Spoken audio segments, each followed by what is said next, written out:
have no fellowship with the unfruitful works of darkness. It does not say have no fellowship with the non-productive works of darkness. Why? Because the works of darkness are productive. But more about that later. The New Testament commands us not to have fellowship with the unfruitful works of darkness. Now, what is fellowship? Fellowship means an intimate involvement. It also implies you have an agreement with something. Okay, let me give an example. Let's say that you're in the Russian military and you meet someone from another military division from let's say Vladivostok, and you're all the way and you're from Moscow. When you hang out together and frequently and you discuss military matters and you even begin to look for solutions, you think of solutions for military issues. What's happening? You're having fellowship with other military people. It is common for people that are involved in a similar activity to have fellowship with one another. So having fellowship is a natural thing.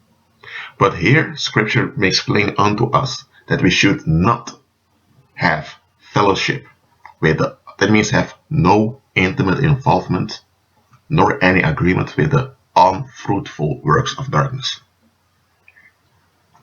Now, I'm going to entitle this summary Evaluate Your Contribution. And I'm going to keep this short. Okay? Any way of thinking and any mindset that flows out of that way of thinking contributes to something. And let me give an illustration very quickly. Let's say you have a Jewish community, and in that society you have anti-Semitism. Did I pronounce it right or not? No. Anyway, I don't care. You have hatred against Jewish people. And let's say it's also is influenced by the media. The media can be sending out those anti-Jewish images, but it's still the people around that need to accept those images in their thinking. Now let's say that you have a ghetto with a lot of Jewish people. Indeed, those people are involved in crime. But look at this other way around. Many that want to leave the ghetto don't get jobs in society. So what are they supposed to do from a worldly point of view? And why can't they escape the ghetto that easily? Because society around them, the people in society, they hold on to anti-Jewish beliefs. And those Jewish people have to are facing with those things on a regular basis. And this is also causing resentment at those from the ghetto that want to leave the ghetto. Okay, so let's say now that you are in that community. If you share the same agreement against the Jewish people, you are contributing to negativity that's being meditated upon that group of Jewish people that's living in that community. And that negativity is going to manifest at those people, and also at the community itself. It first of all creates a cultural blindness that people can't see the negativity they're involved in. So that generates a form of self-righteousness, a kind of right, with no foundation at all. Now that's very dangerous. It also generates the idea that it's acceptable to attack Jewish people because they're the trouble of the community.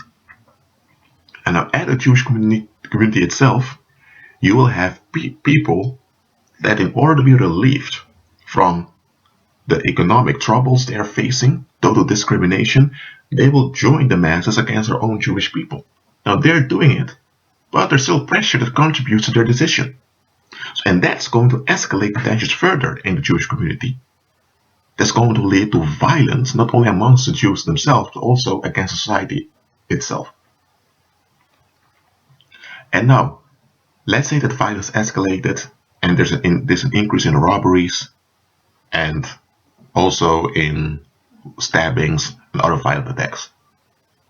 And now people in the community are so upset they want to relieve from what's going on.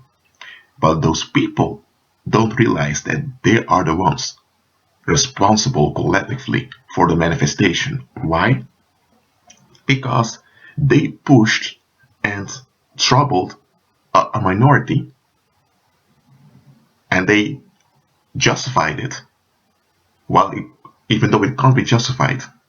And now that pressure and all the pain and all the frustration that came out of it is now leaking out through the community. But the community has become blind to their own contribution.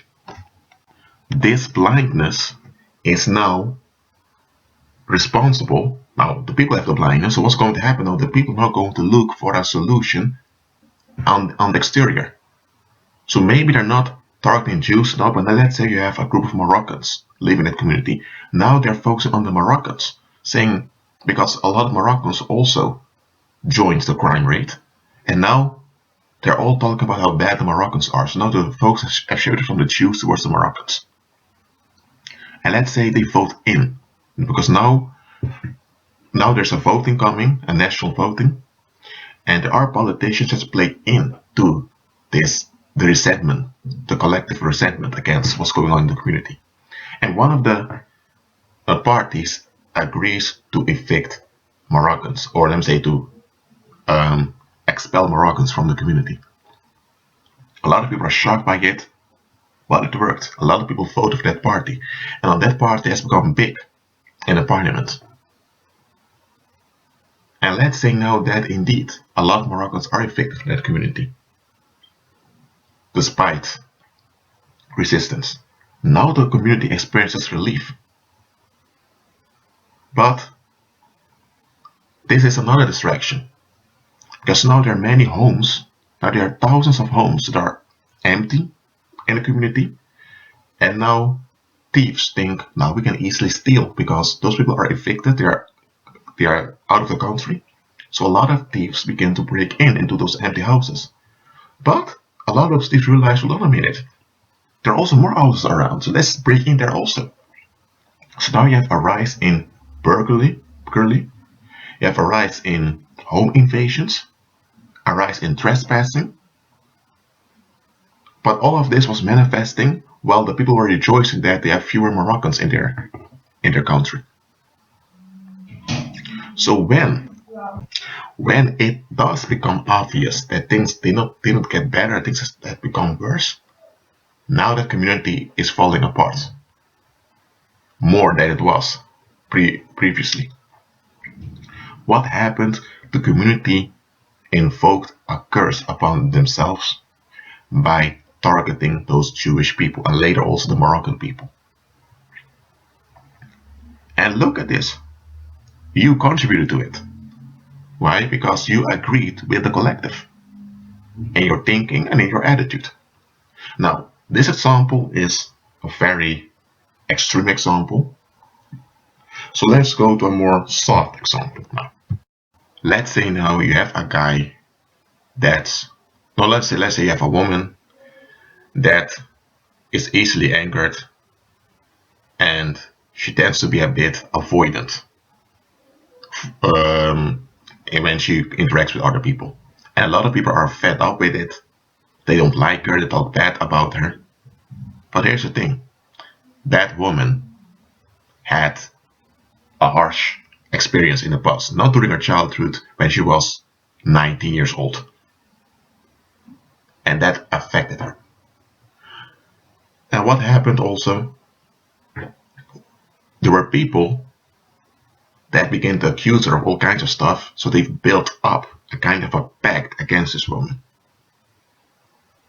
And there are people going to paranormal agents, those are witch doctors, all of that, and they put hexes and spells on people. That happens. But most of the spells and hexes that are put on people are done collectively without people noticing that they are involved in doing so.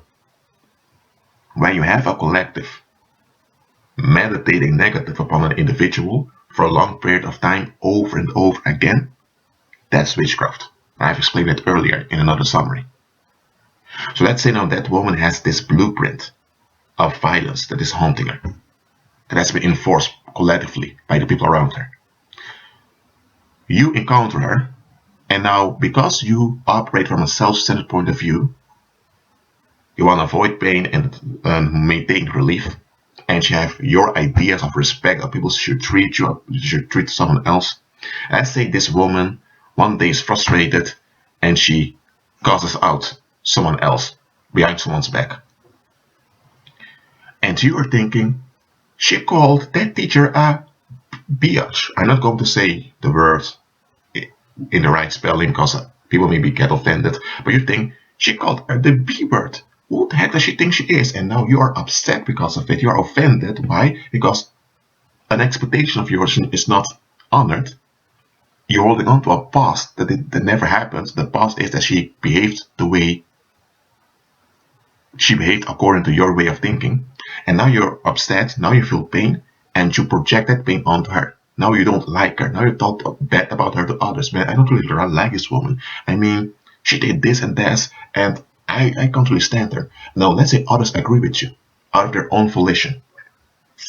What now has happened is that woman had the blueprint of violence haunting her, and you contributed to it, and you have recruited others in that curse also. You have recruited others in that spell that was operating against her. Okay, so let's say that one day this woman gets delivered. Everyone that contributed, and I mean it, everyone that contributed to her former condition, all those unclean spirits that were empowered by that contribution are now going to those that have contributed to it. And look, if you contributed to it, you have empowered evil spirits. And look at this. Evil spirits are going to be very happy when you contribute to them. Especially if you're not aware that you're doing it, but it doesn't matter, you are doing it. And look, even if that woman doesn't get delivered, you have still drawn demons onto you.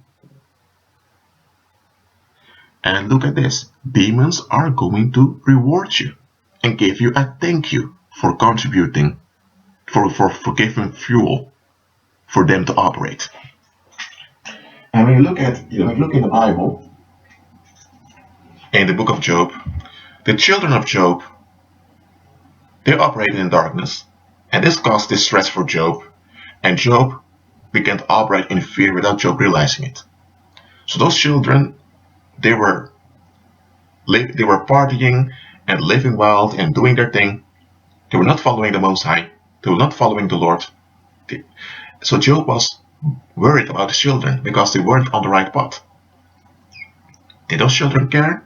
No. Satan used those children against Job. So when the Lord withdrew the collateral protection upon Job's environment, because when you are blessed, there's a collateral advantage for the environment. People will benefit from that blessing, but there are times the Lord will withdraw that collateral blessing. When the Lord did this and Satan had full access to operate directly against Job, what did Satan do with Job's children? He killed them all. He murders them.